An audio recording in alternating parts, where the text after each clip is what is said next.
నీలిమకు పెళ్ళైంది మూడవ భాగం. రెండవ భాగంలో నీలిమ వాసుదేవరావు వివాహం చేసుకోవాలని భావిస్తారు. సీతమ్మ, ఆఫీస్ స్టాఫ్ అంతా చాలా సంతోషిస్తారు. కథ కొనసాగుతుంది. సాయంకాలం 4 దాటింది. ఆఫీస్లో చాలామంది పనులు కట్టిపెట్టి ఇళ్ళకి పోయే సన్నాహాల్లో ఉన్నారు. వాటికి ఇంకా చేయాల్సిందేమీ లేకపోవటంతో నీలిమ కూడా అన్నీ సర్దేసి డ్రాయర్ తాళం వేస్తోంది. మేడం అన్న పిలుపు వినిపించి పక్కకు తిరిగి చూసింది. పార్వతి నిలబడి ఉంది. మీతో కొంచెం మాట్లాడాలి. ఇవాళ మీరు బిజీగా లేరు కదా అని వచ్చాను. నాకిచ్చిన పనంతా కూడా పూర్తయిపోయింది వినయంగా అంది. అలాగే ఆ కుర్చీ కొంచెం ఇలా జరుపుకో, ఇక్కడే కూర్చొని మాట్లాడుకోవచ్చుగా అంది నీలిమ. సాధారణంగా ఎవరితోనూ ముచ్చట్లు పెట్టుకొని పార్వతి ఇవాళ తనతో ఏం మాట్లాడుతుందా అనుకుంటూ పార్వతి కుర్చీ దగ్గరగా జరుపుకొని కూర్చుంది. ఏమిటి సంగతి ఆపేక్షగా చూస్తూ అడిగింది. పార్వతిని చూస్తుంటే స్వాతి గుర్తుకొస్తోంది నీలిమకి. అందుకే మీరు అంటూ మన్నించకుండా చనువుగా మాట్లాడుతుంది. నేను ఈ నెలాఖరికి ఉద్యోగం మానేస్తున్నాను. మీ పెళ్లి భోజనం నాకు ప్రాప్తం ఉండకపోవచ్చు ఉపోద్ఘాతంలా అంది పార్వతి. భోజనానికి ఏమొచ్చే, నువ్వు అడ్రస్ ఇస్తే ఇన్విటేషన్ పంపిస్తాను. అసలు నువ్వు ఉద్యోగం ఎందుకు మానేస్తున్నావు? ఉద్యోగం చేస్తే జీతం వచ్చే మాట నిజమే, కానీ బోలెడు సమస్యలు ఎదురవుతున్నాయి. ముఖ్యంగా పిల్లలు కలిగాక వారిని ఎక్కడుంచాలి అన్నది పెద్ద ప్రాబ్లం అయిపోయింది. మా ఇంటి దగ్గరే ఒక క్రష్ ఉంది, కానీ అక్కడ ఉంచి నేను నిశ్చింతగా ఉండలేకపోతున్నాను. ఎందుకంటే పిల్లలు నా పలకరింపు కోసం, నా కంటి చూపు కోసం మొహంబాచి ఉండిపోతున్నారు. ఆఫీస్లో అలసిపోయి ఇంటికి వెళ్ళిన నేను మళ్ళీ పని హడావిడిలో పడిపోయి వారికి కరువు తీరేలా కబుర్లు చెప్పటం కానీ ఆటలు ఆడించడం కానీ చేయలేకపోతున్నాను. పైనుండి విసుక్కుంటున్నాను కూడా. వాళ్ళ బిక్కమొహాలు వేసుకుని ఓ మూల కూర్చునేసరికి నా కడుపు తరుక్కుపోతుందనుకోండి. కానీ అంతకు మించి వారి కోసం సమయం కేటాయించడం నా వల్ల కావటం లేదు. అన్నింటికీ ఎంత తొందరగా ఇల్లు చేరతానా నా ఆతృతతో ఒక్కోసారి బస్సు కోసం చాలాసేపు వేచి చూడకుండా ఆటోలో ఇంటికి వెళ్ళిపోతుంటాను. ఈ బస్సులకి, ఆటోలకి, అక్కడ క్రష్లో ఫీజుకి అంతా పోను. ఇంకా నా జీతంలో అసలు ఎక్కువేమీ మిగలటం లేదు. అంత శ్రమ వృధా అనిపిస్తోంది. అందుకే ఉద్యోగం మానేస్తున్నాను. అప్పుడు ఆ క్రష్ ఖర్చులు అవి ఉండవు. నువ్వు చెప్పేదంతా నిజమే, అయినా నీ జీతంలో ఎంతో కొంత మిగులుతుంది కదూ. అది కూడా లేకపోతే మీ ఆయన సంపాదనతో సంసారం గడుస్తుందా? ఇంకా ఏవో బాధ్యతలు కూడా ఉన్నాయన్నావు. నేను ఇంట్లో ఊరికే కూర్చోదలుచుకోలేదు. ఇన్నాళ్ళు నేను ఉద్యోగం చేసిన దాంట్లో కాస్త దాచుకొని ఒక టైప్ మిషన్ కొనుక్కున్నాను. ఇంటికి వచ్చి పేపర్లు అవి టైప్ చేయించుకునే వాళ్ళుంటారని నాకు తెలిసింది. ఇంకా జాకెట్లు, ఫ్రాకులు అవి కుట్టడం, ఆ కత్తిరింపులు అవి నేర్చుకున్నాను. వాయిదాల పద్ధతి మీద ఒక కుట్టు మిషన్ కొనుక్కుందాం అనుకుంటున్నాను. ఈ 2 మిషన్ల మీద వచ్చే ఆదాయం నాకు ఇక్కడ వచ్చే జీతం కంటే తక్కువేమీ ఉండదని నా అంచనా. అదీ కాకుండా నేను రోజంతా ఇంట్లోనే ఉంటాను కనుక కొన్ని ఖర్చులు తప్పుతాయి. నీ ఆలోచన చాలా బాగుంది. ప్రత్యేకంగా ఉద్యోగం లేకపోయినా నీకు కొంచెం ఆర్జన ఉంటుంది అంది నీలిమ. అందుకే మేడం అలా నిశ్చయించుకున్నాను దృఢంగా అంది పార్వతి. ఏదో రూపంలో ఆర్జన ఉండి స్త్రీకి కూడా ఆర్థిక స్వాతంత్రం లేకపోతే చాలా ఇబ్బంది అనిపిస్తుంది.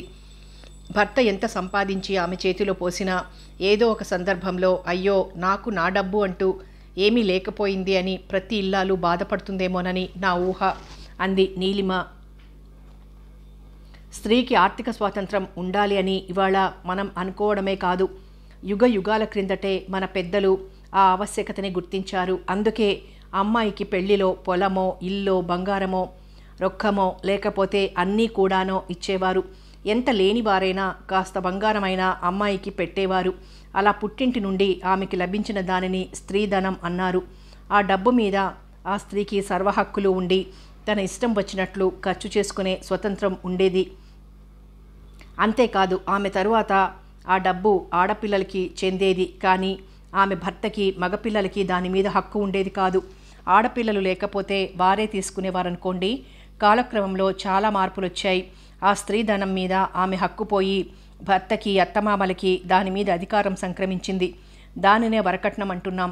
పుట్టింటి నుండి ఎంత డబ్బు తెచ్చుకున్నా చివరికి గాజులు వేయించుకోవటానికి 2 రూపాయలు కావాలని భర్తనో అత్తమామలనో అడిగే దురవస్థ ఆమెకి కలుగుతోంది. కొన్నాళ్ళు అలా ఇబ్బంది పడ్డాక అది చాలా అవమానకరం. మేము డబ్బు సంపాదించుకోగలం అని చెప్తున్నట్లు కొంతమంది ఆడవారు ఉద్యోగాలకి దిగారు. అయితే ఉద్యోగాలు చేస్తున్న ఆడవారంతా ఆర్థిక స్వాతంత్రం అనుభవిస్తున్నారా అంటే అది అపనమ్మకమే. కానీ ఈ ఉద్యోగం వచ్చాక ఇబ్బందులు మాత్రం కొన్ని పెరిగాయి. పిల్లల పెంపకం, చదువులు అవి సరిగ్గా చూడలేకపోతున్నారు అంది పార్వతి. నీలిమ విస్మయంగా వింటూ ఉండిపోయింది. ఎంతో అమాయకంగా ఆఫీసులో అసలు ఉందా లేదా అన్నంత నిశ్శబ్దంగా ఉండే ఈ పిల్లలో ఎన్ని ఆలోచనలున్నాయి అని ముచ్చటపడుతూ ఆ పిల్లకి మాట్లాడే అవకాశం ఇచ్చింది. నాకొకటి అనిపిస్తుంది మేడం, స్త్రీలు బయటికి వెళ్ళి ఏ ఆఫీస్లోనో పని చేయాలని అనుకోకుండా ఇంటి పట్టునే ఉంటూ ఇంటి పనులు, పిల్లల పనులు అయిపోయాక మిగిలిన సమయంలో ఏదో విధంగా డబ్బు సంపాదించవచ్చు. మరొకరి దగ్గర పని చేయక్కర్లేకుండా రోజు విధిగా 10 గంటల పాటు ఇల్లు విడిచి బయటే ఉండనక్కర్లేకుండా ఎంతో కొంత గడించుకోవచ్చు. కొంతమంది ట్యూషన్లు చెప్పగలరు, మరికొంతమంది బొమ్మలు తయారు చేయగలుగుతారు, ఇంకొంతమంది ఎన్నో రకాల చేతి పనులు చేయగలుగుతారు. చిత్రం ఏమిటంటే కొందరికి ఇవి తమకి చేతనవుతాయి అన్న ఆలోచన కానీ ఆత్మవిశ్వాసం కానీ ఉండవు. అలా వారు చేసిన నాడు మరొకరి ముందు డబ్బుకి చెయ్యి చాచాల్సిన అవసరమూ ఉండదు. తన డబ్బు తృప్తిగా తను ఖర్చు చేసుకుని మరొకరికి పెట్టను గలుగుతుంది. ఏమంటారు మేడం అని అడిగింది చెప్పటం ఆపి. అనటానికి ఏముంది, అద్భుతంగా ఉంది నువ్వు చెప్పిందంతా అంటూ ప్రోత్సాహకంగా ఆమె చెయ్యిని మిరింది నీలిమ. అసలు ఒక విషయం మిమ్మల్ని అడుగుదామని వచ్చి ఈ సొదంతా మొదలుపెట్టాను బిడియంగా అంది పార్వతి. ఇది సొదలా ఏం లేదు, కానీ అసలు ఏం అడుగుదామనుకున్నావు నన్ను? కుతూహలంగా చూసింది నీలిమ. చెప్పాను కదా కుట్టు మిషన్ కొనుక్కుంటున్నానని. మీకు మీ ఇరుగు పొరుగు వారు నన్ను ఎంకరేజ్ చేయాలి. లంగాలు, జాకెట్లు, ఫ్రాక్లు అన్నీ కుట్టగలను. వేరే టైలర్ల కంటే కాస్త తక్కువే తీసుకుంటాను. ఏమంటారు ఆశగా అడిగింది. బాగానే ఉందనుకో, కానీ దూరం కదూ. మీ ఇల్లు నాకు తెలుసు, మా ఇంటికి అట్టే దూరం లేదు. అంతగా అయితే బస్సులో వచ్చి వెళ్తాను. ఎవరికి అవసరం పడినా ఒక కార్డు ముక్క రాసి పడేస్తే చాలు. నేను వచ్చి బట్టలు తీసుకుని వెళ్ళి కుట్టి అప్పగిస్తాను మళ్ళీ. అన్నీ ముందే నిర్ణయించుకున్న పార్వతి అంది. అలాగే అంది నీలిమ అది ఎంతవరకు సాధ్యపడుతుందా అనుకుంటూ. ఒకవేళ నాకు కానీ మీకు కానీ ఇబ్బంది అనిపిస్తే అప్పుడే మానేస్తాను. ఈలోగా నాకు కొంతమంది కస్టమర్స్ దొరుకుతారు అంది పార్వతి. అవును, మిషన్ కొనుక్కోగానే చేతిలోకి పని కావాలి కనుక అలా చెయ్యి అంది నీలిమ. ఆమెకి ఆ పద్ధతి నచ్చింది. పార్వతి వెళ్ళిపోయింది. నీలిమ మనస్సులో తన ఇంటికి ఎదురుగా ఉన్న కుటుంబాలు మెదిలాయి. వారితో నీలిమకి పరిచయం లేదు, కానీ సీతమ్మ, సత్యవతి చెప్పిన విషయాలే. ఒక ఇంటి ఇల్లాలు లెక్చరర్, మరొక ఆవిడ అదేదో కంపెనీలో పెద్ద పనిలో ఉంది. వాళ్ళు చాలా కాలంగా అక్కడే ఉంటున్నారు. లెక్చరర్కి ఒక కొడుకు, ఆఫీసర్కి ఒక కూతురు. వాళ్ళ భర్తలు కూడా మంచి ఉద్యోగాలలోనే ఉండడం వల్ల వారికి డబ్బుకి కొదవలేదు. పిల్లలకి ఖరీదైన బట్టలు, చాక్లెట్లు, యాపిల్ పళ్ళు అన్నీ రాజభోగంలా జరుగుతుంది. పిల్లలు పసితనంలో క్రష్లో పెరిగారు, తరువాత స్కూలుకు వెళ్ళేవారు. అలాగే వారికి 14-15 సంవత్సరాలు వచ్చాయి. స్కూల్ నుండి మధ్యాహ్నమే స్నేహితుల్ని వెంటబెట్టుకుని ఇంటికి వచ్చేయటం, ఇల్లు ఎగిరిపోయేటంత గట్టిగా టేప్ రికార్డర్లు పెట్టుకొని ఆ పాటలకి డాన్సులు చేయటం, గెంతులు వేయటం ప్రారంభించారు. ఇంట్లో తండ్రి తల్లి కూడా ఉండరు కదా అని వాళ్ళ ధైర్యం. కొన్నాళ్ళు ఆ గోలంతా భరించి చివరికి వాళ్ళని పిలిచి చెప్పాను. అంటే తల్లులకే అనుకో. పసితనంలో మీ ఆప్యాయత, కాస్త జ్ఞానం వచ్చాక మీ ఆజమాయిషీ లేకపోవడం వల్ల ఇది ఇలా జరుగుతోందమ్మా, కాస్త చూసుకోండి అని చెప్పాను. మీ దగ్గర ఏమీ అనలేదు, కానీ వాళ్ళకి మీ మీద కోపం వచ్చినట్లు వాళ్ళ ముఖాలే చెప్తున్నాయి అంది మా సత్యవతి. పోనీలే, పెద్దదాన్ని కనుక చూస్తూ ఊరుకోలేక నా బాధ్యత నేను తీర్చుకున్నాను అని సరిపెట్టుకున్నాను. ఆ తల్లులు పిల్లల్ని మందలించారో లేదో నాకు తెలియదు, కానీ వాళ్ళు మాత్రం మారలేదు. గెంతులు, డాన్సులకి తోడు మద్యం సీసాలు కూడా ఇంట్లోకి రావటం మొదలుపెట్టాయి. ఆ అమ్మాయి విషయంలో ఏం జరిగిందో మరి. ఓ రాత్రి నిద్రమాత్రలు మింగి తెల్లవారేసరికి చచ్చిపోయి ఉంది. ఇక అప్పుడు లబోదిబోమన్నారనుకో. ఈ ఇంట్లో ఈ పిల్ల ప్రాణం తీసుకుంది. ఆ ఇంట్లో అబ్బాయి వ్యసనాల పుట్టగా తయారయ్యాడు. ఇదంతా ఎందుకు చెప్తున్నానంటే, మనం పిల్లలకి తిండి పెడుతున్నాం, స్కూలుకు పంపిస్తున్నాం, అక్కడితో మన బాధ్యత తీరిపోయింది అనుకుంటే లాభం లేదు. వాళ్ళ మంచి చెడు, వినయం, విధేయత, వివేకం అన్నీ తెలుసుకుని క్రమశిక్షణతో పెరిగేలా చెయ్యటం తల్లిదండ్రుల బాధ్యత అంది సీతమ్మ ఓ రోజు నీలిమతో తీరికగా కబుర్లు చెప్తూ. వీళ్ళ తల్లులు ఉద్యోగాలు చేస్తున్నారనుకోండి, కొంతమంది ఆడవాళ్ళు రోజంతా ఏవో క్లబ్బుల్లో పేకాట అవి ఆడుతూ కూర్చుంటారు. కొంతమంది సంఘసేవ చేస్తాం అంటారు. అదేమిటో వారికి ఇంట్లో ఒక్క నిమిషమైనా కాలు నిలవదు. ఇల్లు కాకుండా ఎక్కడ తిరగమన్నా ఏ పని చెయ్యమన్నా సంతోషంగా చేస్తారు. ముందు మన ఇల్లు చక్కబెట్టుకున్నాక, మన పిల్లల్ని తీర్చిదిద్దుకున్నాక అప్పుడు మరే పనైనా చెయ్యాలి అని ప్రతి తల్లి అనుకున్న నాడు ఎన్నో సంసారాలు ఇంతకన్నా మెరుగ్గా ఉంటాయి. ఇప్పుడు దేశంలో పిల్లల్లో, యువతలో మనం చూస్తున్న అవిధేయత, క్రమశిక్షణ రాహిత్యం చాలా వరకు సమసిపోతాయని నా నమ్మకం అంది సత్యవతి అత్తగారి మాటల్ని సమర్థిస్తూ. అదంతా గుర్తు చేసుకుంటూ పార్వతి చాలా మంచి పని చేసిందనుకుంది నీలిమ. చెప్పిన రోజుకే పురోహితుడు తిరిగొచ్చాడు ఊరు నుండి. సీతమ్మ అన్నీ మాట్లాడి నీలిమ వాళ్ల పెళ్లికి ముహూర్తం పెట్టించింది. 10 రోజులే వ్యవధి ఉంది ముహూర్తానికి. వాళ్ళింటికి దగ్గరలోనే ఉన్న సత్యనారాయణ స్వామి కోవెలలో పెళ్లి జరిపించడానికి నిర్ణయమైంది. పెళ్లి ఎంత క్లుప్తంగా జరిగినా ఏర్పాట్లు చేసేవారు కొంతమంది ఉండాలి. ఆ బాధ్యత ఇటు సీతమ్మ అటు వాసు ఆఫీస్ వాళ్ళు తీసుకున్నారు. ఇక సత్యవతి సందడి అంతా ఇంతా కాదు. నీలిమ మాత్రం ఎలాంటి ఆర్భాటమో తీసుకోలేదు. చివరికి శుభలేఖలు కూడా అచ్చువేయించవద్దు అంది. అందరూ అంత సంతోషంగా ఉన్న వేళ ఒక అవాంతరం వచ్చింది. అప్పటికి పెళ్ళి ఇంకా 2 రోజులే ఉంది. సీతమ్మ పెద్ద కొడుకు రాజారావు కుటుంబంతో మద్రాసులో ఉంటున్నాడు. అక్కడేదో కంపెనీలో ఉద్యోగం అతనికి. ఆ రాజారావుకి గుండెపోటు వచ్చిందని ఆసుపత్రిలో చేర్పించామని టెలిగ్రాం వచ్చింది. సీతమ్మ వాళ్ళకి కాళ్ళు చేతులు ఆడనట్లయింది. వాళ్ళు వెళ్ళక తప్పదు మరి. పెళ్లికి మీరు లేకుండా ఎలా? పోనీ ముహూర్తం మార్చుకుంటాం అంది నీలిమ దిగులు పడిపోతూ. వద్దమ్మా, ఒకసారి పెట్టిన ముహూర్తం మార్చుకోవటం ఎందుకు? మేము లేకపోతే ఏం? మా ఆశీస్సులు, శుభాకాంక్షలు ఎప్పుడూ మీకుంటాయి. అసలే వాళ్ళ పిన్నికి ఇష్టం ఉండదని రహస్యంగా చేసుకుంటున్న పెళ్ళి ఇది. ఎంత త్వరగా జరిగిపోతే అంత మంచిది. ఆలస్యం అయిన కొద్దీ ఆవిడ దాకా ఎలాగో విషయం వెళ్లే ప్రమాదం ఉంది. ఆవిడ వచ్చి గొడవ పెట్టిందంటే నానా రభస అవుతుంది అంది సీతమ్మ. ఆ మాట నీలిమకి నచ్చింది. ఆనందరావు గారు వాళ్ళంతా ఉంటారు. పెళ్లి లక్షణంగా జరుగుతుంది. ఈ సమయంలో వెళ్ళటం నాకు ఎలాగో ఉంది. కానీ అక్కడ అన్నయ్య పిల్లలు బొత్తిగా ఉన్నవాళ్ళు, ఎవరి అండాదండా లేదు. చిన్నవాళ్ళు ఏమి ఇబ్బంది పడుతోందో వదిన అని కంగారుగా ఉంది అన్నాడు శివరావు. వద్దు వద్దు, మీ ప్రయాణం ఆపుకోవద్దు. నేనేదో అన్నానంతే. అన్నయ్య ఆరోగ్యం త్వరగా కోలుకోవాలని, మీరు త్వరగా తిరిగి రావాలనే నా కోరిక అంది నీలిమ. నీలిమకి పెళ్లిలో ఇవ్వటానికి కొన్న పట్టుచీర, వాసుకి బట్టలు తీసుకువచ్చి నీలిమకి బొట్టు పెట్టి ఇవ్వబోయింది సత్యవతి. వీటికి ఇప్పుడు తొందర ఏమిటి? మొహమాటంగా అంది నీలిమ. పెళ్లినాడు నువ్వు ఈ చీర కట్టుకోవాలని నా కోరిక, అందుకే అప్పుడే ఇవ్వమన్నాను అంది సీతమ్మ. నీలిమ అవి తీసుకుని ఆవిడ పాదాలకి నమస్కారం చేసింది. వాళ్ళు ఊరికి వెళ్ళిపోయారు. తరువాత 2 రోజులకే నీలిమ వాళ్ల పెళ్లి నిర్విఘ్నంగా, నిరాడంబరంగా జరిగిపోయింది. నీలిమకి, వాసుకి కూడా సెలవు బాగానే ఉంది. అయినా ఒక నెల రోజులు ఇద్దరికీ సెలవివ్వాలంటే కుదరదంటారేమో అని భయపడ్డారు. కానీ ఎండీ గారికి నీలిమ పట్ల గల అభిమానం వల్ల ఇద్దరికీ ఆ సెలవు మంజూరైంది. ఆ నెల రోజులు బెంగళూరు, మైసూరు ఇంకా చుట్టుపక్కల ప్రదేశాలన్నీ తాపీగా తిరిగొచ్చారు. మద్రాసు నుండి వాళ్ళు ఉత్తరం ఏమైనా రాస్తే లోపల ఉంటుంది అంది నీలిమ ఇంటి తలుపు తాళం తీస్తూ. రాజారావు గారికి కులాసాగానే ఉండి ఉంటుంది. మన పెళ్లికి గ్రీటింగ్స్ పంపించారుగా అన్నాడు వాసు. అవుననుకోండి, ఉత్తరం వస్తే ఇంకా వివరాలు తెలుస్తాయి కదా. అదిగో ఉంది, నే చెప్పలేదా అంది నీలిమ. తలుపులు తెరవగానే లోపల కనిపించిన కార్డు చేత్తో తీసుకుంది.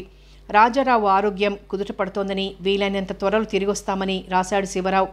పోనీలేండి, పాపం ఈ వయసులో పిన్నిగారికి ఎలాంటి కష్టం వస్తుందో ఆవిడ తట్టుకోగలదా అని హడలిపోయాను అంది నీలిమ రిలీఫ్గా. తరువాత స్నానం అది చేసి ఇద్దరూ ఆఫీస్కి వెళ్ళిపోయారు.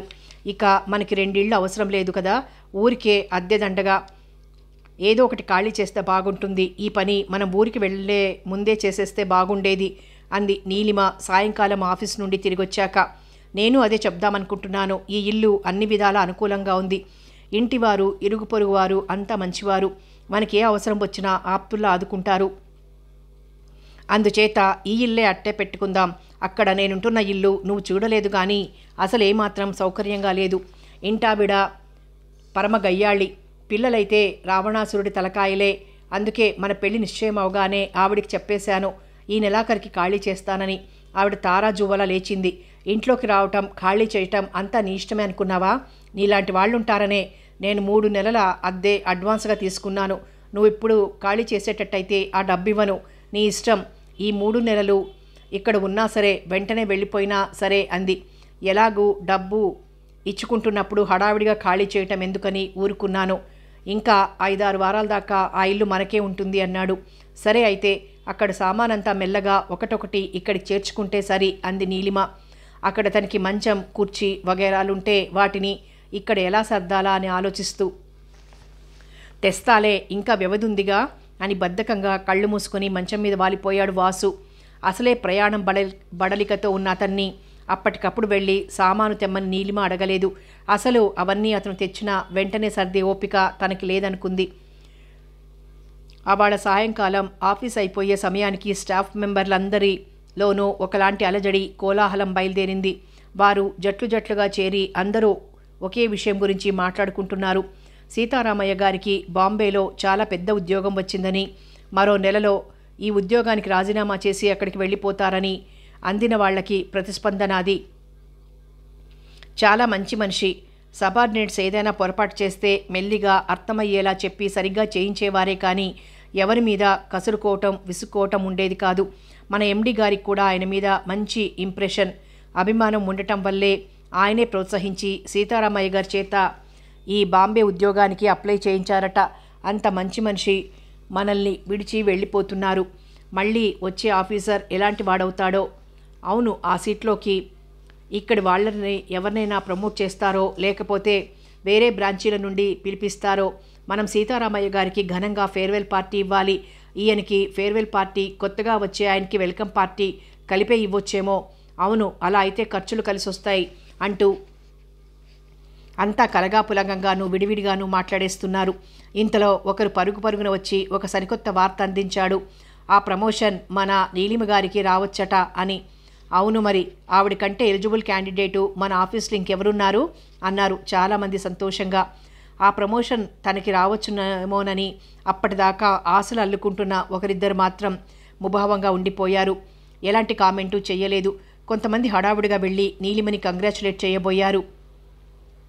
ఇంకా నయం, ఆ మాట గట్టిగా అనకండి, మన ఎండి గారి దాకా వెళ్తే బాగుండదు అంది నీలిమ ఎలాంటి ఉత్సాహం చూపించకుండా. లేదు మేడం, ఇది చాలా విశ్వసనీయమైన వార్త. చూస్తూ ఉండండి, సీతారామయ్య గారు వెళ్ళిపోయేలోగా ఈ ఆర్డర్ మీ చేతికి వస్తుంది అన్నారు వాళ్ళు అభిమానంగా. అది నిజంగా వచ్చిన నాడు మీ అందరూ అభినందనలు చెప్దురు గాని ఇప్పుడు కాదు అంది నీలిమ. ఆమెకి చాలా ఆనందంగా ఉంది అలాంటి వార్త వినటం. సాయంకాలం బస్సు కోసం వెయిట్ చేస్తుండగా వాసు అన్నాడు, త్వరలోనే నువ్వు ఒక పెద్ద ఆఫీసర్ అయిపోతావన్నమాట. ఈ వార్త నీకెలా అనిపిస్తోంది?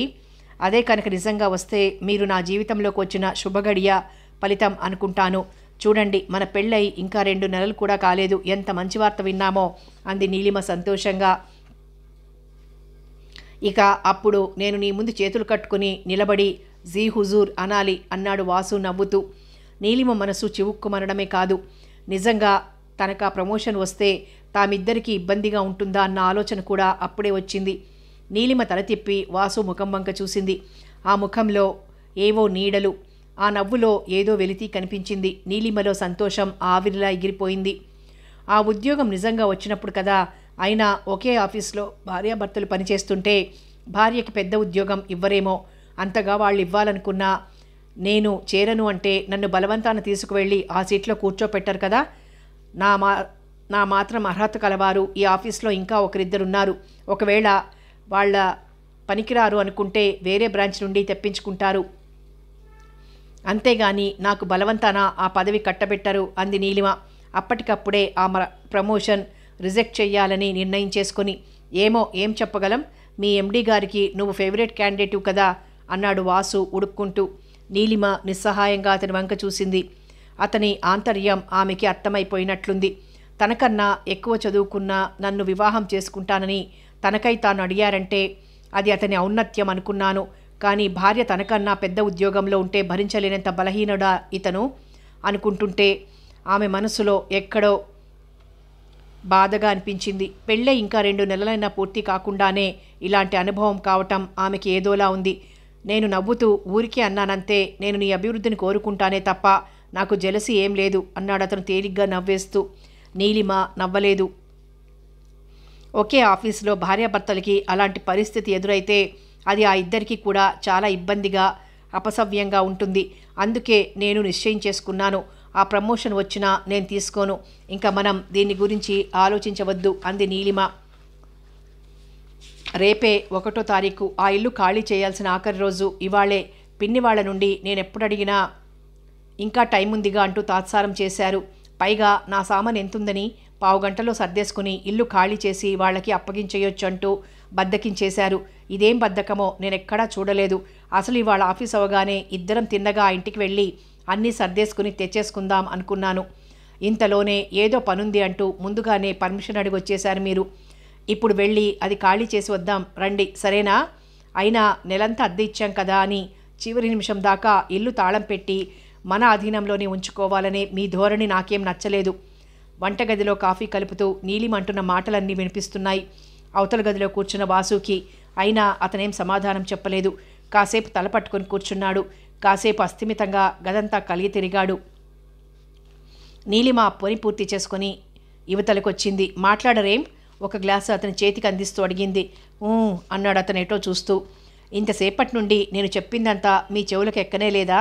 ఇదేమిటి ఇంత పరధ్యానం? విసుగ్గా అడిగింది నీలిమ. అదే ఆలోచిస్తున్నాను. ఆలోచన తెగక తలనొప్పొచ్చింది. పర్మిషన్ తీసుకుని ఇంటికి వచ్చానే కానీ ఏమిటా ప్రాబ్లం? నాతో చెప్పొచ్చు కదా. అదే ఎలా చెప్పాలో తెలియటం లేదు నసిగాడతను. ఎలా చెప్పటం ఏమిటి? విస్మయంగా అడిగింది నీలిమ. అదే రేపు ఉదయం నా భార్య పిల్లలు వస్తున్నారు. వాట్? కెవ్వుమన్నట్లే అరిచింది. అంతే. ఆ పైన ఆమె నోట మాట రాలేదు. మెదడు పనిచేయటం మానేసి స్తంభించిపోయినట్లయింది. కళ్ళు రెండు చూసే శక్తిని కోల్పోయి గాజు గోళీలలా అటు ఇటు తిరుగుతున్నాయి. ఆ స్థితిలో నీలిమని చూస్తుంటే వాసుకి నిజంగా భయం వేసింది. ఆమె ఏడ్చి రాగాలు పెడుతుందని, తనని తిడుతుందని అనుకున్నాడు. కానీ నీలిమ మతిస్థిమితం లేని దానిలా చలనరహితంగా ఉండిపోయేసరికి అతను కంగారు పడిపోయాడు. ఏం చెయ్యాలో ఇంకా ఏం చెప్పాలో తోచలేదు. అయినా మాటలు కూడా తీసుకుంటూ మెల్లిగా అన్నాడు. క్షమించు నీలిమ, ఇన్నాళ్ళు నీ దగ్గర ఈ రహస్యం దాచాను అన్నాడు తలవంచుకొని. అలాంటి పరిస్థితి ఏదో ఒకనాడు ఎదుర్కోవలసి వస్తుందని అతనికి ముందు నుండి తెలిసిన విషయమే కనుక ఎలాగో చెప్పేశాడు. క్షమించు. సారీ లాంటి మాటలు అనటం చాలా తేలిక. ఆ మాటలతో అవతలి వ్యక్తి దుఃఖం తీరిపోతుందా? జరిగిన అన్యాయం సమసిపోతుందా? ముక్కలైపోయిన జీవితం మళ్ళీ సరిగ్గా అవుతుందా? ఈ ప్రపంచంలో ఉన్న ఏవగింపు అంతా ఆమె 2 కళ్లల్లోనూ ఇమిడిపోయిందా అన్నట్లున్నాయి ఆ చూపులు. తనని ఎంత అసహించుకున్నా సరే నీలిమలో చలనం వచ్చింది. మాట్లాడింది. అదే చాలనుకున్నాడు వాసు. మీకు నేను ఏం ద్రోహం చేశానని ఇంత దుర్మార్గానికి ఒడిగెట్టారు? నా జీవితం మొత్తం నాశనం చేశారు.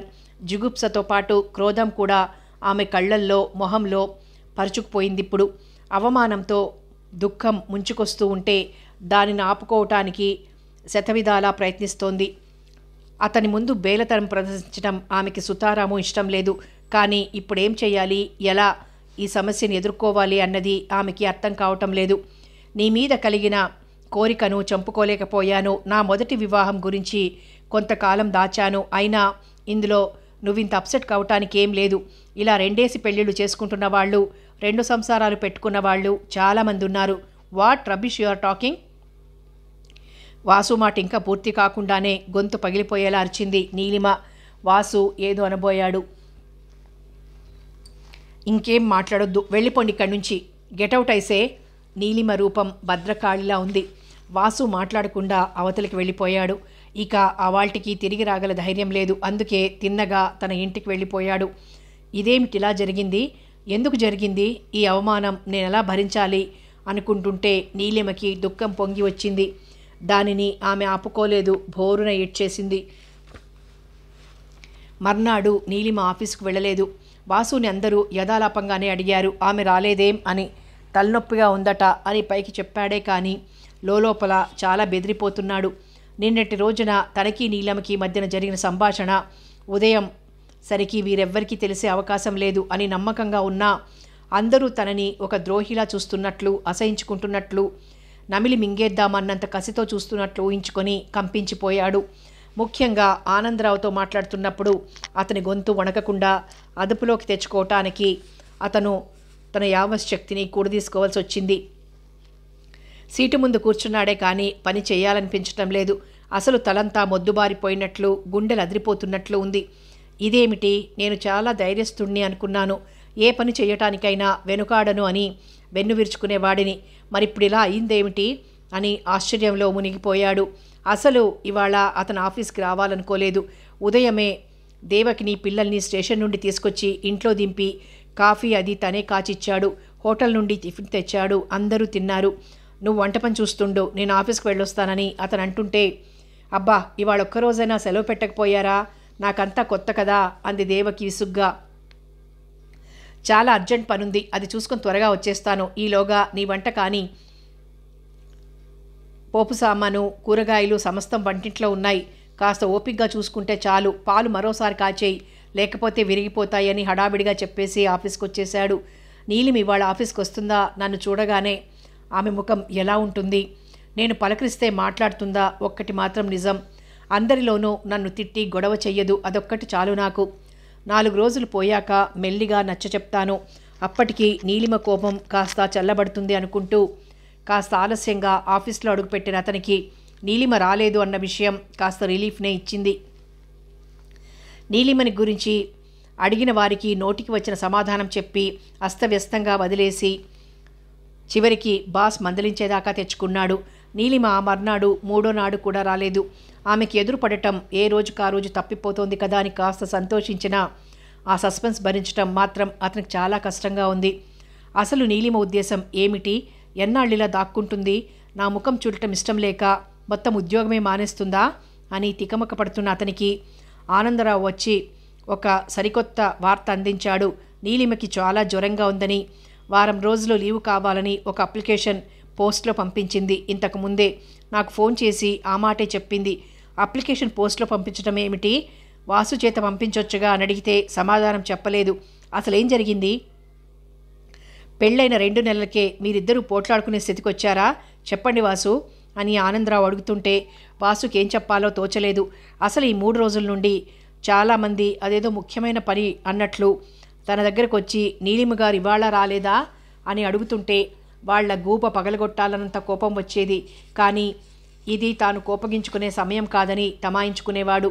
ఇక ఇప్పుడేదో చెయ్యాలి అనుకుని ఆనందరావుతో, ఇప్పుడు కాదు మరోసారి చెప్తాను, నేను ఇప్పుడే వస్తానని చెప్పి గబగబా బయటికి వెళ్ళిపోయాడు.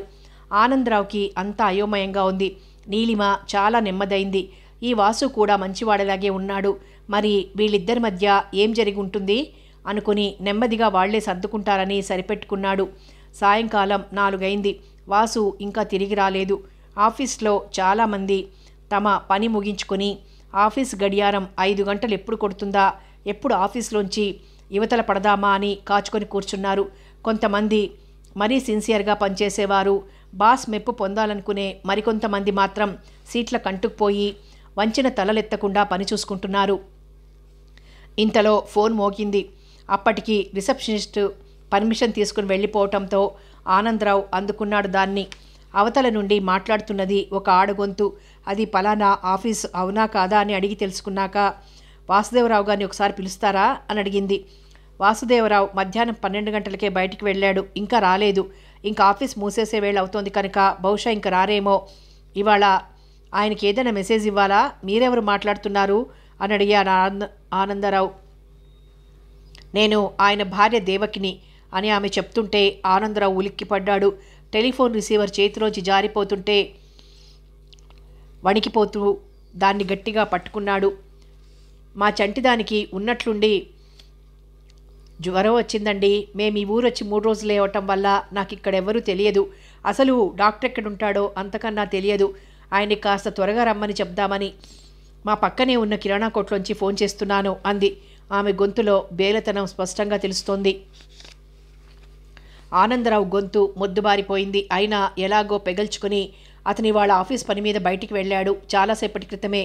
బహుశా ఆ పని అయిపోగానే తిన్నగా ఇంటికే వచ్చేస్తాడనుకుంటాడు. మీరేం కంగారు పడకండి అన్నాడు.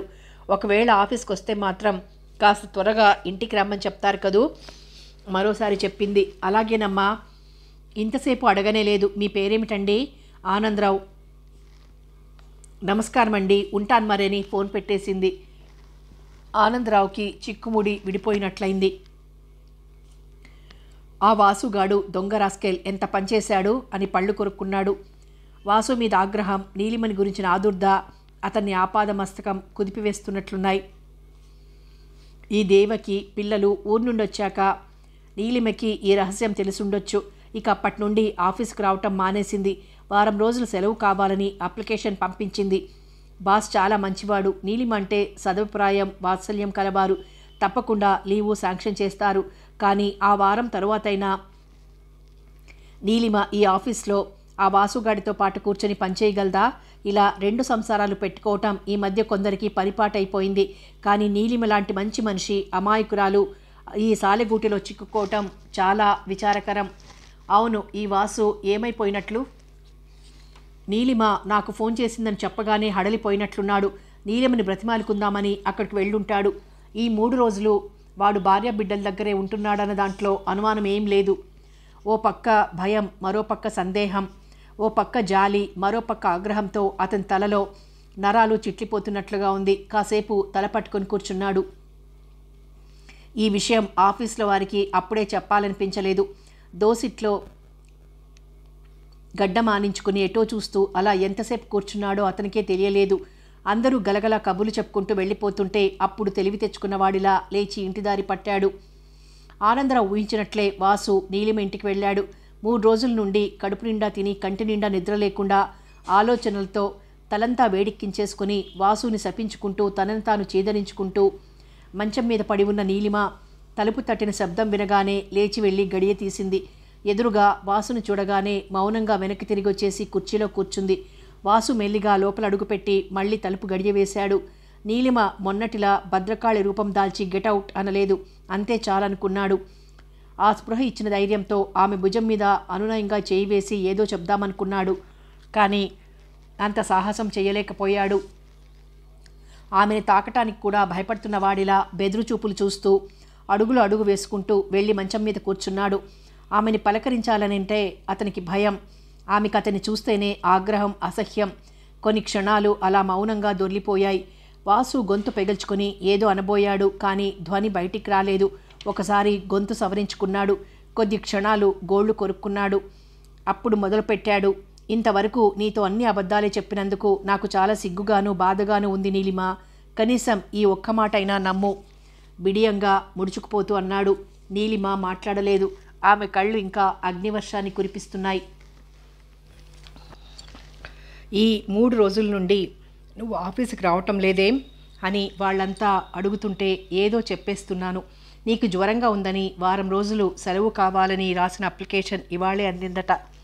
అదీ కాక నువ్వు ఆనందరావుకి ఫోన్ చేసి ఆ మాట చెప్పావుట. ఇదంతా అతనికి కొరుకుడు పడదని విషయంలా ఉంది. మనిద్దరి మధ్య ఏదో చిన్న తగ్గు వచ్చిందనుకుంటున్నాడు అతను. 4 రోజుల తర్వాత నువ్వు ఆఫీస్కి వస్తావు. మనం ఎంత జాగ్రత్తగా ఉన్నా కూడా మనం ఇదివరకులా సఖ్యతగా ఉండటం లేదని అందరికీ అనుమానం వస్తుంది. చివరికి ఎప్పుడో ఒకనాడు అసలు విషయం వారికి తెలిసిపోతుంది. ఈలోగానే నేను నీకు కొన్ని వివరాలు చెప్దామని వచ్చాను. నా భార్య దేవకి 3వ పురిటికి పుట్టింటికి వెళ్ళింది. ఈసారి కాన్పు కాగానే ట్యూబెక్టమీ చేయించుకోవాలి అని గట్టిగా నిర్ణయించుకుంది. 3 పిల్లలతో చేసుకోవటం కష్టమవుతుందని, పైగా ఆపరేషన్ కూడా చేయించుకుంటోంది కదా అని ప్రసవమైన 3 నెలల దాకా ఆమె పుట్టింట్లోనే ఉంటుందని కూడా నిర్ణయించుకున్నాం. దేవకి పుట్టింటికి వెళ్ళినప్పుడల్లా వంట చేసుకోవటం నాకు అలవాటే కనుక అన్ని రోజులు నాకు భోజనానికి ఇబ్బంది అవుతుంది అన్నమాటే రాలేదు. సరే, ఈలోగా నాకు ట్రాన్స్ఫర్ ఆర్డర్ వచ్చింది. ముందు నేను ఒక్కడనే వచ్చాను. మొదటి రోజు ఆఫీస్లో నేను చూడగానే నా మనసు చలించింది. బహుశా అదే నా చపల బుద్ధికి తార్కాణం అనుకోవచ్చు. వాళ్ళందరితోనూ మాట్లాడిన మాటల్లో నా కుటుంబ ప్రస్తావన రాలేదు. అది ఒక మంచికే అనుకుని మర్నాటి నుండి ఎవరితో మాట్లాడినా నేను బ్రహ్మచారిననే అభిప్రాయమే వారికి కలిగించాను. శని ఆదివారాల్లో వైజాగ్ వెళ్ళి లారీలో సామాన్ తెచ్చుకొని అంతకుముందే కుదుర్చుకున్న ఇంటిలో దింపించి వంట అది మొదలు పెట్టుకున్నాను. మరోపక్క నీతో స్నేహం పెంచుకుంటున్నాను. స్నేహం ఒక పరిధి దాటాక కొంతమంది ఆడవారు భార్యాబిడ్డలున్న వాడినైనా పెళ్లి చేసుకోవటానికి అంగీకరిస్తారు అన్న విషయం నాకు తెలుసు. కానీ నువ్వు ఆ కోవకి చెందవని మొదట్లోనే గ్రహించేశాను. అందుకే అంత నాటకం ఆడాను. తర్వాత జరిగిందంతా నీకు తెలుసు. నీలాంటి మంచి మనిషికి ఇంత ద్రోహం చేయటం ఘోరమైన నేరం నాకు తెలుసు. కానీ వశం తప్పిన నా మనసు నేను అలా ప్రవర్తించేలా చేసింది. ఇప్పుడైనా నేను నీకేం అన్యాయం చెయ్యను. మీరిద్దరూ ఒక దగ్గరే ఉండటం అన్నది ఎలాగూ కుదరదు కనుక నువ్వు ఇక్కడే ఉందువు గాని నువ్వు నా భార్యవి అన్న విషయం నేనెప్పుడూ గుర్తుంచుకుంటాను. ఇంతసేపు అతను మాట్లాడిన నీలిమ ఊ అనలేదు, ఆ అనలేదు. కానీ ఒక వ్యక్తికి 2వ భార్యగా అందరి ముందు నిలబడాలి అన్న విషయం మాత్రం ఆమెలో నరనరం ఎదురు తిరిగేలా చేస్తోంది. ఇక దీని నుండి తప్పించుకునే మార్గమే లేదా అని ఆమె శక్తి అంతా కూడదీసుకుని ఆలోచిస్తోంది. ఆ ఆలోచన తెగక ఆమెలో ఒకలాంటి నిస్సత్తువ ప్రవేశించింది. కళ్ళు తడి అయ్యాయి, కానీ అశ్రువులు క్రిందికి జారకుండా ఆ వ్యధని దిగమింగేసింది. వాసు కాసేపు చూశాడు ఆమె మాట్లాడుతుందేమోనని. ఆమె మౌనం అతనికి మరీ బాధాకరంగా ఉంది. చివరికి అన్నాడు, నీ మనసు ఇప్పుడిప్పుడే స్థిమితపడదు, నాకు తెలుసు, నేను మళ్ళీ వస్తాను అన్నాడు లేస్తూ. నీలిమ వారించలేదు. వాసు తలుపులు తెరుచుకుని బయటకు వచ్చేశాడు. అతనికి ఆఫీస్కు వెళ్లాలనిపించలేదు, అలాగని ఇంటికి వెళ్లాలనిపించలేదు. తిన్నగా పబ్లిక్ గార్డెన్కి వెళ్ళి నీడ పట్టున లాన్లో కూర్చున్నాడు. ఒకరోజు నీలిమతో కలిసి అక్కడ కూర్చున్న క్షణాలు, తాను ఆమెకి చెప్పిన మాటలు అన్నీ గుర్తుకొచ్చాయి. ఆ క్షణం నుండి ఇప్పటిదాకా జరిగినవన్నీ మరోసారి మననం చేసుకున్నాడు. కనుచీకటి పడేదాకా అక్కడే అలాగే కూర్చున్నాడు. చివరికి అతను ఇంటికి వెళ్లేసరికి దాదాపు రాత్రి 7 గంటలైంది. దేవకి అతని వంక అదోలా చూస్తూ, ఇంత ఆలస్యమైందేమిటి అని అడిగింది. ఆఫీస్లో లేట్ అయింది తడబడకుండా చెప్పేశాడు. మీరు 12 గంటలకి ఆఫీస్ నుండి వెళ్ళిపోయారటగా? వాసు బెదిరిపోయాడు. ఎవరు చెప్పారు అన్నాడు. మధ్యాహ్నం చంటిదానికి విపరీతంగా జ్వరం వచ్చింది. నేను కంగారుపడి 4 గంటలకి మీ ఆఫీస్కి ఫోన్ చేశాను. ఎవరో ఆనందరావు గారట మాట్లాడారు. మీరు 12 గంటలకే ఆఫీస్ పని మీద బయటికి వెళ్ళారని, బహుశా ఇంకా ఆఫీస్కి రాకపోవచ్చునని చెప్పారు. ఒకవేళ ఆఫీస్కి వస్తే వెంటనే ఇంటికి పంపించమని, ఇలా పాపకి జ్వరంగా ఉందని చెప్పాను అంది దేవకి. ఒక్క క్షణం దిక్కు తోచినట్లయింది అతనికి. తరువాత, నీతో ఫోన్లో మాట్లాడాక ఆ ఆనందరావు ఇంటికి పోయినట్లున్నాడు. నేను 4:30 ప్రాంతాల్లో ఆఫీస్కి వెళ్ళేసరికి అతను లేడు. నాకు మెసేజ్ అందలేదు. ఇప్పటిదాకా అక్కడే కూర్చొని నాకు అప్పగించిన పని పూర్తి చేసి వచ్చాను. సరే, పాపకి ఎలా ఉంది ఇప్పుడు? డాక్టర్ దగ్గరికి తీసుకెళ్దామా అన్నాడు ఆతృత కనబరుస్తూ. ఇప్పుడు అవసరం లేదులేండి, నేను ఈ పక్క కిరాణా దుకాణం నుండి ఫోన్ చేశాను కదూ. తర్వాత అతను చెప్పాడు ఆ వెనక ఒక డాక్టర్ ఉన్నారని. మీరు వచ్చేసరికి ఏ వేళవుతుందో అని నేను పాపని వాళ్ళ ఇంటికి తీసుకువెళ్ళాను. ఆయన మందిచ్చారు. 1 గంటలో కాస్త జ్వరం తగ్గింది. ఇప్పుడు నిద్రపోతోంది. డాక్టర్ గారు చాలా మంచివారు, హస్తవాసి కూడా మంచిది. దేవకి చెప్పుకుపోయింది. పాప జ్వరం తగ్గిందని ఆమె మనసు బాగా స్థిమితపడింది. కానీ వాసుకి మాత్రం దేవకి ఆనందరావుతో మాట్లాడింది అన్న విషయం పిడుగుపాటులా అనిపించింది. ఈ చంటి గుంటకి జ్వరం ఇప్పుడే రావాలా? కాస్త జ్వరం వస్తే మాత్రం ఈవిడగారు ఆఫీస్కి ఫోన్ చేసేయటమేనా అని కోపం ముంచుకొచ్చింది. బుసలు కొడుతున్నట్లు కాసేపు అటు ఇటు తిరిగాడు. కొంతసేపటికి అతని మనసు శాంతించింది. పోనీలే, ఇది మంచిదే అయింది. కాగల కార్యం గంధర్వులు తీర్చారు అన్నట్లయింది. ఆనందరావుకి విషయం నా అంతట నేను చెప్పే బాధ తప్పింది అనుకున్నాడు. మర్నాడు వాసు ఆఫీస్కి వెళ్లేసరికి గేట్లోనే ఎదురయ్యాడు ఆనందరావు. వాసు నిబ్బరంగానే ఉన్నాడు, కానీ ఆనందరావు మాత్రం 3వ కన్ను తెరిచినట్లుగా చూశాడు. నీకిదివరకే భార్య పిల్లలు ఉన్నమాట నిజమేనా? అతని మాట పిడుగులు కురిసినట్లుగా ఉంది. మీరు మానేసి నువ్వులోకి దిగాడు. మీకంత కోపం రావటం న్యాయమే. ఒక్కసారిలా రండి, అన్ని విషయాలు చెప్తాను. నేను చేసిన తప్పు ఒప్పుకుంటానన్నాడు వాసు. ఇద్దరూ ఆఫీస్కి దగ్గరలో ఉన్న పార్క్లోకి వెళ్ళి కూర్చున్నారు. ఆనందరావు కోపం బుసలు కొడుతూనే వాసు చెప్పిందంతా విన్నాడు. అంతా విని, నువ్వింత మోసం చేయగలవని నేను కల్లో కూడా అనుకోలేదు. నీ అమాయకత్వం, నీ మంచితనం, నీ కలుపుగోలుతనం అంతా బూటకం అని, కేవలం నటన అని తెలుసుకోలేకపోయాం. నీ తెలివికి జోహార్లు అర్పించాల్సిందే అన్నాడు ఆనందరావు కళ్లల్లో నిప్పులు కురిపిస్తూ. మీరు ఎన్ని తిట్టినా పడతాను. ఆ శిక్ష నాకు కావాల్సిందే. కానీ ఒక్కటి మాత్రం చెప్తాను, మీరు ప్రశాంతంగా వినాలి. ఇంకా ఏం చెప్తావు? కసురుకున్నాడు ఆనందరావు. నన్ను నేను సమర్థించుకోవటం కాదు, కానీ ఇలా 2 సంవత్సరాలు ఉండటం మనం అక్కడా చూడటం లేదా? వాసు మాటలు పూర్తి కాకుండానే అతని 2 చెంపలు పటాపటా వాయించేసేయాలి అనిపించింది ఆనందరావుకి. కానీ తమాయించుకున్నాడు. నోటికొచ్చినట్టు మాట్లాడకు దౌర్భాగ్యుడా. ఆ ఆడవాళ్లంతా అన్నీ తెలిసి 2వ భార్యగానో 3వ భార్యగానో ఉండటానికి ఇష్టమయ్యి ఆ పెళ్లిళ్ళు చేసుకున్నారు. కానీ నీలిమ వంచింపబడింది. అసలు విషయం ఆమె దగ్గర దాచి మోసంతో ఆమె మెడలు తాళి కట్టావు అన్నాడు. అవును, వంచాను. నిజం తెలిస్తే నీలిమ ఒప్పుకోదని తెలుసు. పెళ్లి కాకుండా ఆమె నాకు దగ్గరవుదని తెలుసు. అందుకే నాటకం ఆడాను. ఎలాగైనా నీలిమని నాకు దక్కించుకోవాలని అదంతా చేశాను అని వాసు చెప్తుంటే, అంత గాఢంగా ప్రేమించవన్న మాట వెక్కిరింతగా అన్నాడు. ప్రేమ అని నేననను, ఒకలాంటి వ్యామోహంతో చేశాను. కానీ ఒక్కటి మాత్రం చెప్తున్నాను, నీలిమకి నేను ఎలాంటి అన్యాయం చెయ్యను. ఆమె ఎప్పటికీ నా భార్యే అన్నాడు వాసు ఆనందరావు 2 చేతులు పట్టుకుని. ఆనందరావు స్థిమితంగా 1 నిమిషం ఆలోచించాడు. ప్రేమైనా, ప్రలోభమైన, వ్యామోహమైన వాసు చేసిన పని సమర్థనీయం కాదు. అయినా జరిగిపోయింది. ఇప్పుడు వీడిని ఎంతసేపు తిట్టినా ప్రయోజనం లేదు. నీలిమతో మాట్లాడాలి. ఆమెకి వీడికి భార్యగా ఉండటం ఇష్టం అవునో కాదో తెలుసుకోవాలి. తర్వాత ఏం చెయ్యాలో ఆలోచించాలి అనుకున్నాడు. ఇద్దరూ ఆఫీస్కొచ్చారు. అప్పటికే ఎండీ గారు వచ్చేశారు. ఆయన చాలా చిరాగ్గా ఉన్నారు. వాసు రాగానే తన దగ్గరికి పంపించమని అంతకుముందే రాజుకి చెప్పాడు. వాసు కనిపించగానే రాజు ఆ మాట చెప్పాడు. వాసుకి కాళ్ళు చేతులు ఆడనట్లయింది. ఈ విషయం అప్పుడే ఆయన దాకా వెళ్ళిందా, మీరు చెప్పారా అన్నట్లు ఆనందరావు వంక చూశాడు. నేనేం చెప్పలేదన్నట్లు సైగ చేసి మీరు వెళ్ళండి అన్నాడు. వాసు ఎండీ గారి దగ్గరికి వెళ్ళాడు. ఒళ్ళంతా చెమటలు పడుతుండగా, నీలెంకి జ్వరం ఇంకా తగ్గలేదా? అతన్ని చూడగానే ఆయన నోట్లోంచి వచ్చిన మొదటి మాట అది. అది ఆయన మామూలుగా అడుగుతున్నారా లేక విషయం తెలిసి వెటకారంగా అడుగుతున్నారా అన్నది తేల్చుకోలేకపోయాడు వాసు. మాట్లాడవేమిటయ్యా, నీ భార్యకి జ్వరం ఎలా ఉందో నీకు తెలియదా? అసలు ఏం జ్వరం, మందెవరిస్తున్నారు అని అడిగాడు. వాసు ప్రాణం కుదుటపడింది. కొంచెం తగ్గిందండి అన్నాడు మెల్లిగా. ఇప్పుడు ఈ సీజన్లో నీలిమ సీట్లో పని ఎంత అర్జెంటో అందరికీ తెలుసు. అయినా మీ సరదా పాడు చేయటం ఇష్టం లేక మొన్ననే 1 రోజులు లీవ్ శాంక్షన్ చేశాను. ఇప్పుడు ఈ జ్వరం వారం రోజులు సెలవు కావాలంది. సరేలే, ఏం చేస్తాం. తన చేతికి నేను ఒక కాన్ఫిడెన్షియల్ లెటర్ ఇచ్చాను. అది ఎక్కడ పెట్టిందో కనిపించటం లేదు. నువ్వు వెంటనే ఇంటికి వెళ్ళి ఆ కాగితం ఎక్కడ పెట్టిందో ఆమెను అడిగిరా. అలా చెప్పటం వీలు కాదనుకుంటే ఎలాగో అలా ఆమెను తీసుకురా, ఆ కాగితం ఇచ్చి వెళ్ళిపోతుంది అన్నారు. వాసుకి పై ప్రాణాలు పైనే పోతున్నట్లుగా ఉన్నాయి. ఇప్పుడు ఇంటికి వెళ్ళి నీలిమ నాతో మాట్లాడుతుందా? ఆఫీస్ పని కనుక నాతో సహకరిస్తుందేమో, కానీ ఆమె వచ్చి అసలు విషయం ఈయనకి చెప్పేస్తే, ఆమె ఇక్కడికి రాకుండా పని అయిపోతే. వాసు ఆలోచనలకి దారి తెన్ను తెలియటం లేదు. మాట్లాడవేమయ్యా, ఎండీ గారు అసహనంగా అడిగారు.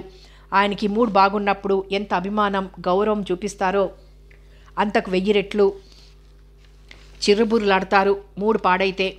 వాసుని ఎండీ గారు అర్జెంటుగా రమ్మన్నాడు అన్న మాట వినగానే ఆనందరావుకి ఏదో అనుమానం వచ్చింది. ఈయనకి ఎలా తెలిసిందా అనుకుంటూ మెల్లగా వెళ్ళి ఆ గది బయట ఏదో సర్దుతూ అక్కడే నిలబడిపోయాడు. లోపల నుండి వస్తున్న మాటలన్నీ అతని చెవిన పడుతున్నాయి. ఇక ఈయనకి అసలు విషయం చెప్పేస్తేనే మంచిదేమో, లేకపోతే ఆ తర్వాత నన్ను కూడా కేకలేస్తారేమో అనుకుని ఎక్స్క్యూజ్ మీ సార్ అంటూ లోపలికి వెళ్ళాడు. ఏం కావాలి అన్నట్లు చూశారాయన. చాలా మౌనం. చాలా ఘోరం జరిగిపోయింది సార్. ఇతను మనందరితో పాటు నీలిమ గారిని కూడా మోసం చేశాడు అన్నాడు. అంటే ఆయనకి తలా తోక అర్థం కానట్లుంది. ఇతనికి ఇదివరకే పెళ్ళయింది అని ఆనందరావు అంటుండగానే, పెళ్ళయిందా, మరి భార్య అన్నారాయన కోపంతో వణికిపోతూ. భార్య ఉంది, 3 పిల్లలు కూడా ఉన్నారు. 4 రోజుల క్రిందటే వాళ్ళు ఈ ఊరు వచ్చారు. వేరే ఇంట్లో ఉంచాడు వాళ్ళని. వాళ్ళంతా ఈ ఊరు వచ్చాకే నీలిమ గారికి ఈ విషయం తెలిసింది. అప్పటి నుండి ఆమె ఆఫీస్కి రావటం లేదు. ఆనందరావు చెప్పుకుపోతున్నాడు. ఎండీ గారు పెదవి మెదిపి మాట్లాడడం కూడా సాధ్యం కానంత ఆగ్రహంతో కంపించిపోతున్నారు. కళ్ళు మాత్రం అగ్ని కణాలు కురిపిస్తున్నాయి. తల వంచుకుని నిలబడిన వాసుకి అవి కనిపించలేదు, కానీ ఆయన మౌనం మాత్రం బద్దలవబోయే అగ్నిపర్వతంలా అనిపించింది. చివరికి పెదవి విప్పి అన్నారు, ఎంత మోసం. పళ్ళు పటపట కొరుక్కున్నారాయన. తన కన్న బిడ్డకే ఆ అన్యాయం జరిగిందా అన్నంత కోపంగా, బాధగా ఉంది ఆయనకి. అదే సార్, ఆనందరావు నీళ్లు నమిలాడు. అవును, మరి నీలిమ ఇతనితో కలిసి ఇంకా ఈ ఆఫీస్లో పనిచేయలేననుకుందేమో. అది సమంజసమే కదా. అందుకే ఇతన్ని ఉద్యోగం పీకేసి ఇక్కడి నుండి పంపించేస్తే సరి అన్నారు. ఆయన ఆ మాట అతి మామూలుగా ఉన్న మందు పాత్రకి నిప్పంటించి వదిలేసినట్లయింది వాసుకి. ఆ మందు పాత్ర తన పాదాల ముందే ఉన్నట్లుంది. ఆనందరావు కూడా తెల్లబోయాడు. కానీ ఈయన వాసుకి ఇలాంటి శిక్ష వేయటం న్యాయమేమో అనుకున్నాడు. నా వల్ల చాలా పొరపాటు జరిగిపోయింది, నన్ను క్షమించండి సార్. ఉన్న పళంగా ఉద్యోగం తీసేస్తే పిల్లలు గలవాడిని ఎలా బ్రతుకుతాను? చేసిన వెధవ పనికి అసలే సిగ్గుతో చచ్చిపోతున్నాను. ఇంకా భార్య బిడ్డలకి తిండి కూడా పెట్టలేకపోతే నా బ్రతుకే దుర్భరం అయిపోతుంది దీనంగా అన్నాడతను. రహస్యం తెలియగానే అందరూ తనని నోటికి వచ్చినట్లు తిడతారని, ఆ తరువాత ఇలాంటి 2 సంసారాల బాగోతం మనం అక్కడ ఇక్కడ చూస్తున్నదే కదా అని సరిపెట్టుకుంటారని అనుకున్నాడు. అంతేకాని ఇలా ఉద్యోగం తీసేసి రోడ్డు మీదకి నెట్టేస్తారని అతను అనుకోలేదు. అందుకే మరీ హడలిపోతున్నాడు. కానీ వాసు మాటలతో ఆయన మనసేం మెత్తపడలేదు. నో, అది సాధ్యం కాదు. నీలాంటి మోసగాడికి మా ఆఫీస్లో స్థానం ఉండకూడదు. అవాళ యాదమ్మని రాములు కొడుతుంటే భార్య అంటే బానిస అనుకున్నావా అని అడిగావు. అది నిజంగా నీ మనసులోంచి వచ్చిన మాటే అనుకున్నాను నేను. కానీ నువ్వు భార్యని బానిస కంటే కూడా హీనంగా చూడగలవు. పరాయి ఆడపిల్లల్ని విలాస వస్తువుగా పరిగణించగలవు. స్త్రీ అంటే నీకు గౌరవం లేదు. నీ కోరిక తీరటం కోసం ఎన్ని అబద్ధాలైనా ఆడగలవు.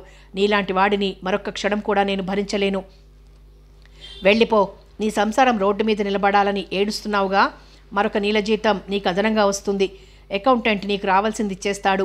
అన్ని లెక్కలు చూసి అవి తీసుకుని వెళ్ళిపో అని చెప్పి అకౌంటెంట్తో ఆ మాట చెప్పటానికని ఇంటర్కమ్ మీద చెయ్యి వెయ్యబోయాడు. వాసు గబుక్కున ఆ చెయ్యి పట్టేసుకున్నాడు తన 2 చేతులతో. నా తప్పు ఒప్పుకుంటున్నాను సార్, నా మీద కొంచెం దయ చూపించండి అన్నాడు. కానీ అతని బేలతనం చూసి ఆయన మనసు కరగలేదు. వీడివన్నీ నక్క వినయాలు, నక్క జిత్తులు. ఒకసారి ఇలాంటి గట్టి దెబ్బ తగిలితేనే గాని ఇలాంటి వారికి బుద్ధి రాదనుకొని ఇంకేం చెప్పకు. చెప్పినా నేను వినను. నా ఎదురుగా ఇంకొక నిమిషం పాటు నిలబడొద్దు. డబ్బు తీసుకుపో. ఆ తర్వాత మళ్ళీ ఆఫీస్లో అడుగు పెట్టడానికి ఎప్పుడు ప్రయత్నించకు అన్నాడు కటువుగా. ఆనందరావు ముందు అంతటి పరాభవం జరగటం అతనికి గుండెలు మండిపోతున్నట్లుగా ఉంది.